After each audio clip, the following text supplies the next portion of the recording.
Había una serie de factores y circunstancias que eran de tipo material, ¿verdad? Los daños que se le ocurrieron al carro, los gastos médicos que tuvieron que incurrir para curar a las personas que resultaron heridas, los daños psicológicos que tuvo especialmente el niño. Yo platicando con el niño me decía él que él vio cómo se murió su abuelita. Porque él estaba ileso en el accidente y él miraba a la abuela y miraba a la abuela que estaba ahí ya en sus últimos momentos y él vio cuando dejó de respirar. Literalmente él vio fallecer a su abuelita. Y a su papá lo tenía enfrente, pero no lo lograba ver por el sillón del carro. Entonces, fue un trauma muy fuerte para el niño. Entonces, todo eso implica gastos. O sea, ese niño tenía que ir a terapia. Para eso le iban a tener que pagar un psicólogo, un terapista que lo ayudara. Porque el niño, después de ser el primer lugar de la clase, un niño ejemplar en cuanto a comportamiento, tanto con sus compañeros como con sus profesores y todo, pasó a ser un niño del que a la mamá la llamaban todas las semanas al colegio, ¿verdad? Que se peleaba, que insultaba a los maestros, que salía mal en el colegio, y todo. O sea, cambió totalmente el niño, la vida del niño, toda la familia. Entonces, no solo es la imposición de la pena, sino que también existe esa responsabilidad civil, ¿verdad? Que esto implica todos los daños civiles, gastos médicos, psicológicos, materiales que tuvieron que incurrir las personas para poder.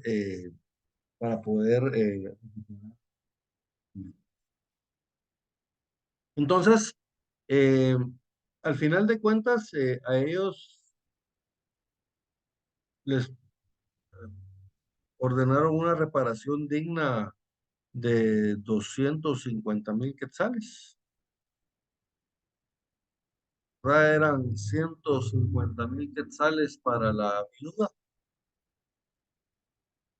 y los otros 100,000 quetzales eran por el fallecimiento de la señora, de la abuelita, digamos. Y eso era para las tres hijas que estaban en el proceso.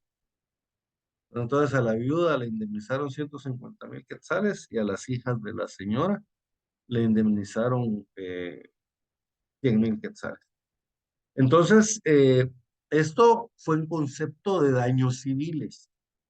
Ahora bien, siempre existe la posibilidad, o sea, de la comisión de un delito, siempre van a haber también daños civiles, ¿verdad? Van a haber daños civiles que se puedan causar,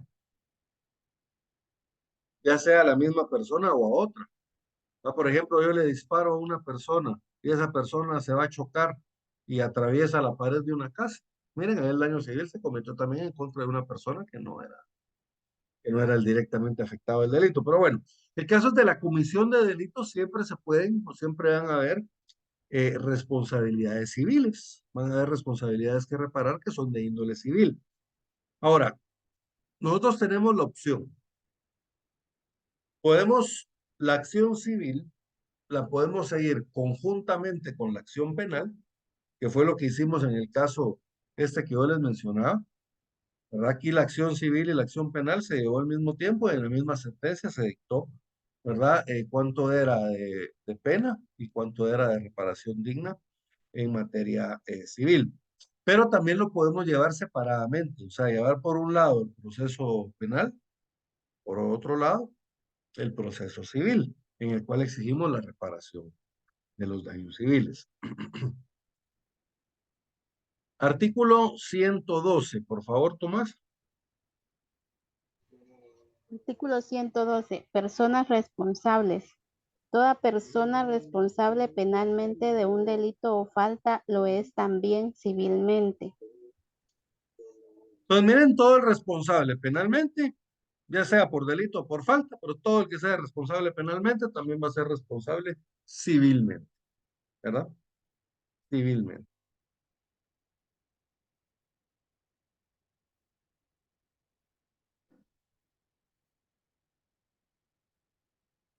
Luego establece solidaridad de las obligaciones. Aquí lo importante es saber qué es la solidaridad. La solidaridad, ¿se acuerdan que es una forma, es una modalidad de las obligaciones en la cual hay más de dos deudores en una obligación? Y estos dos deudores están obligados los dos a pagar la totalidad de la deuda. Y a los dos se les puede exigir en cualquier momento la totalidad de la deuda. Entonces, normalmente cuando el delito fue cometido por dos o más personas, la reparación civil va a caer solidariamente en los que cometieron ese delito. Solidaridad de las obligaciones. En el caso de ser dos o más los responsables civilmente de un delito o falta, el tribunal señalará la cuota por la que debe responder cada uno. Sin embargo, los autores y los cómplices serán responsables solidariamente entre sí y responderán subsidiariamente de las cuotas que correspondan. Subsidiariamente quiere decir que primero le vamos a cobrar al primer obligado y si éste no paga, entonces le vamos a pagar a cobrar al obligado solidariamente y subsidiariamente. No solo a los insolventes de su respectivo grupo, sino también a los insolventes del otro. O sea, de su respectivo grupo se refiere al grupo de los cómplices. Pero, por ejemplo, si el que resulte insolvente es uno del grupo de los autores, entonces también estos cómplices tienen que pagar la porción que le corresponde al otro. ¿Estamos bien? ¿Quedó claro esto? Queda salvo el derecho de quien hubiere pagado de repetir contra los demás por las cuotas correspondientes a cada uno. O sea, si yo pago algo que le correspondía pagarle a otra persona, yo lo tengo que pagar porque estoy obligado, ya vimos. Pero yo puedo repetir en contra de esa persona para que ahora esa persona me pague a mí lo que yo pagué y le correspondía a él. ¿Estamos bien?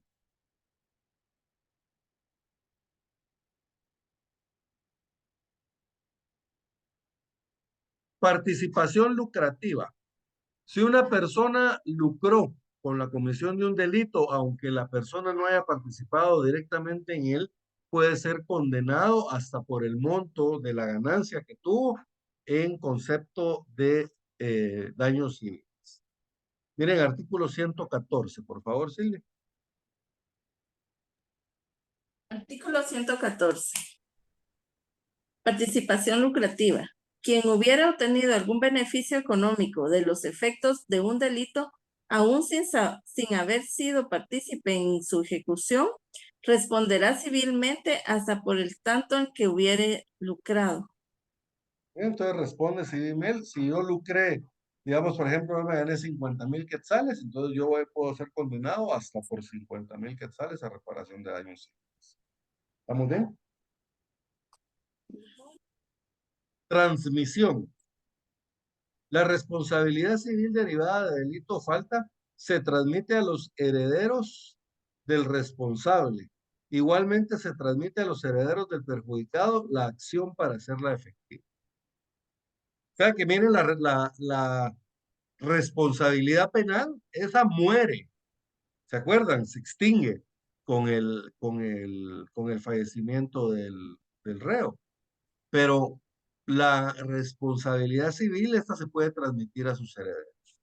Pero se acuerdan que el Código Civil establece que va a ser en beneficio de inventario. ¿Qué quiere decir? De que los herederos van a tener la obligación de pagar las deudas de la herencia, incluyendo estas, pero hasta donde alcance el monto de los bienes de la herencia. ¿Verdad? Si los bienes de la herencia no alcanzan a cumplir todas las deudas, hasta ahí llegó la obligación de pagar de los herederos. Ahora, lo otro que establece es de que también a los herederos de los afectados, ellos también se les transmite el derecho de exigir la reparación. O sea, por ejemplo, que el principal afectado muere. Entonces los hijos de él pueden exigir la reparación. ¿Estamos bien?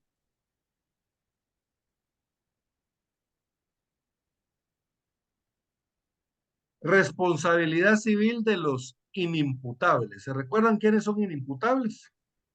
Los menores de edad y las personas declaradas en estado de interdicción. Los comprendidos en el artículo 23 responderán con sus bienes por los daños que causaren.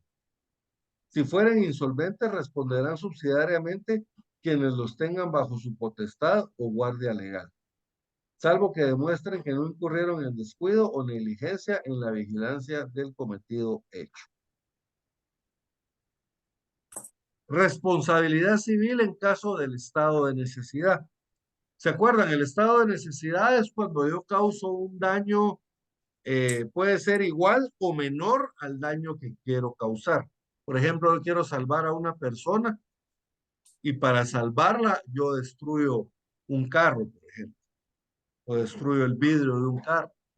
Entonces, miren, causé el delito de daños, pero para salvar la vida de una persona. Entonces, es el estado de necesidad.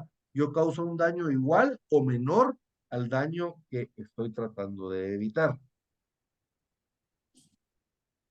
En caso del inciso 2 del artículo 24, la responsabilidad civil se declarará siempre y se distribuirá entre la persona cuyo favor se haya precavido el mal en proporción del beneficio que hubiera reportado.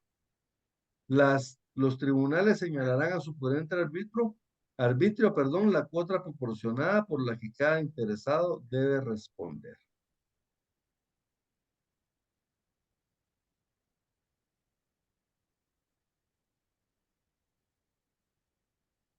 En casos de inculpabilidad, en los casos de los incisos 1 y 2 del artículo 25 responderán civilmente los que hubieran producido el miedo o la fuerza.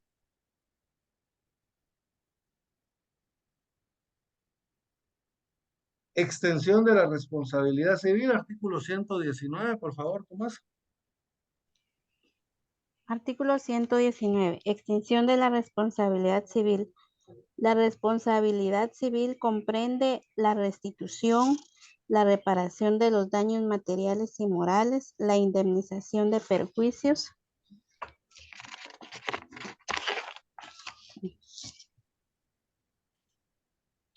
Mm. 120. La restitución deberá hacerse de la misma cosa, siempre que fuera posible, con abono de deterioros o menoscabos a juicio del tribunal. Y aunque la cosa se hallara en poder de un tercero que le haya adquirido legalmente, salvo su derecho a repetir contra quien le corresponde. Esta última disposición no es aplicable cuando la cosa sea irreivindicable del poder de tercero, por haberla adquirido en la forma y con las condiciones que establecen las leyes. O sea que si, por ejemplo, si el delito de la persona fue, por ejemplo, que le robaron una cosa, entonces se cumple reparando también devolviéndole la cosa.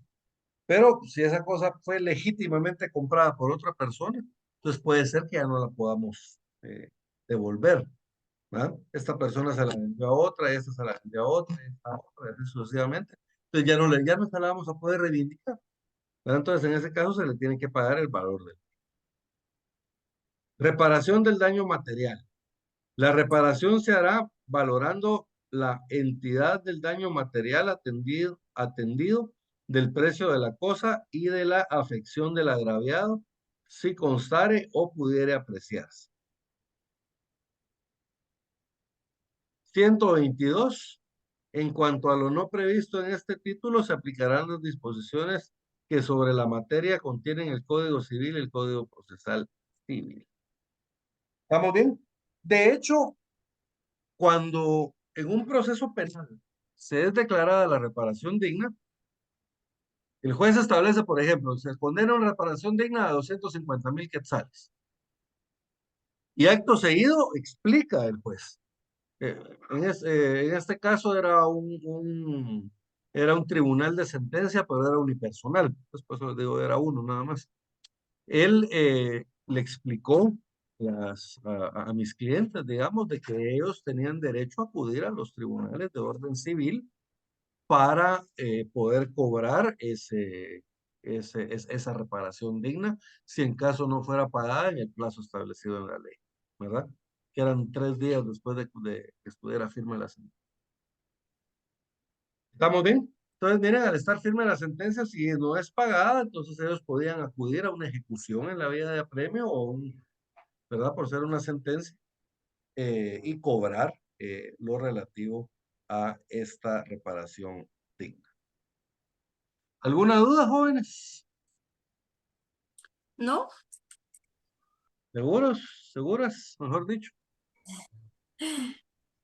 Cuando Muy empiezan las bien. preguntas ahí. La otra semana dijimos. Bueno, entonces con esto estaríamos terminando la parte sustantiva de derecho penal. Ya ahora lo que nos queda es ir viendo por bien jurídico tutelado, vamos a ir viendo 1 o 2 bienes jurídicos tutelados cada clase de procesal penal y vamos a empezar a trabajar ya el proceso penal. ¿Verdad que esto ya es bien chilero? Porque aquí ya empezamos a poner en práctica nosotros todo lo que vimos en una parte sustantiva. Porque básicamente el proceso penal es poner esto todo en marcha, ¿verdad? ¿Qué es lo que pasa, por ejemplo, cómo inicia un proceso penal? Cuando detienen a la persona. ¿Verdad? Una persona es detenida, ya sea por orden de juez o puede ser detenido porque fue encontrado en flagrancia de delito. ¿Verdad? Lo detuvieron en el momento en que él estaba ejecutando el delito. ¿Verdad? Entonces, ¿qué pasa después de eso? ¿En cuánto tiempo lo tienen que presentar al señor juez? ¿Qué pasa cuando lo presentan? ¿Qué pasa en la audiencia de primera declaración? ¿En cuánto tiempo se tiene que llevar a cabo esa primera declaración? ¿Qué pasa? ¿Verdad? En la audiencia de primera declaración puede ser de que lo liguen a proceso o no. Puede ser que le den una medida sustitutiva o puede ser que lo manden a prisión preventiva.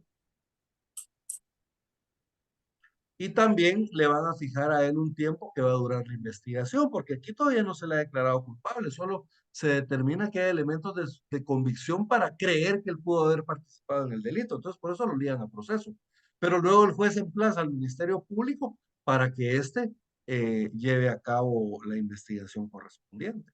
Y dentro de ese plazo, el Ministerio Público tiene que hacer la investigación y presentar la acusación. Si es que hay elementos de convicción suficiente o no, ¿verdad? Si en caso no fuera necesario. Y si hay acusación y el Ministerio Público pide que se abra juicio, el juez contralor de la investigación debería determinar si los elementos de convicción presentados por el Ministerio Público son suficientes para ir a juicio o no. Y si no es, no debería ir a juicio. Y de ahí que sigue, jóvenes, el debate oral y público. El juicio, sí. Se le llama el juicio. El debate oral y público. Entonces, eso es lo que vamos a ver en la próxima clase relativo al derecho procesal penal. Entonces, si quieren, vamos a hacer una pausa de unos 10 minutos. Así me voy a preparar mi cafecito y continuamos con derecho de trabajo. Ojalá que nos dé tiempo y terminamos de una vez hoy derecho de trabajo, también la parte sustantiva. Si en caso no nos diera tiempo a terminar la parte sustantiva, lo que nos va a quedar ya para la otra semana va a ser muy poco, ¿verdad? Entonces, vamos a continuar en unos 10 minutos. Yo les mando un mensaje cuando estemos listos para empezar y Está bien. regresamos con derecho laboral. Gracias.